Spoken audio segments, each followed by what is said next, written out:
സ്വർഗാരോഹണം എന്നുള്ള വിഷയം അത് മനുഷ്യ ജീവിതത്തിൻ്റെ പല ഘട്ടങ്ങളെക്കുറിച്ച് ഭാരതീയരായ ഋഷിമാർ എത്രയോ കാലം മുമ്പ് വിഭാവന ചെയ്തൊരു സത്യമാണ്. വനവാസകാലത്തിൽ അനുഭവിച്ച ഒരു കരുത്ത്, ഈ അനുഭവങ്ങളൊക്കെ യുധിഷ്ഠിരൻ നല്ല കരുത്തുണ്ടാക്കി കൊടുത്തു.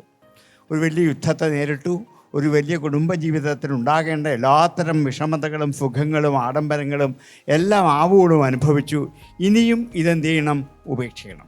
ഭൗതിക ജീവിതത്തിൽ എന്തൊക്കെ സുഖസൗകര്യങ്ങളും എന്തൊക്കെ അനുഭവങ്ങളും വാരിക്കൂട്ടിയാലും മതിയാകലുണ്ടാവണം.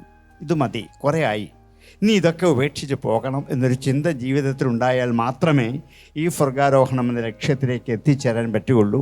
അന്തിമ നിമിഷം വരെയും പായസം കുടിക്കണം എന്നൊരു മോഹം ഉണ്ടാവണ്ട. അത്ര കാലം ഞാൻ കുടിച്ചാണിത്, ഇനി ഇത് മതിയാക്കാം, എനിക്കില്ല, വേണ്ട എന്ന് ഈ വേണ്ട എന്ന് വയ്ക്കൽ എന്ന വിരക്തി ജീവിതത്തിൽ ഉണ്ടാക്കിയെടുക്കാൻ ഈ കഥ എല്ലാവരെയും അനുഗ്രഹിക്കട്ടെ എന്ന് പ്രാർത്ഥിച്ചുകൊണ്ട് നിർത്തുന്നു. നന്ദി.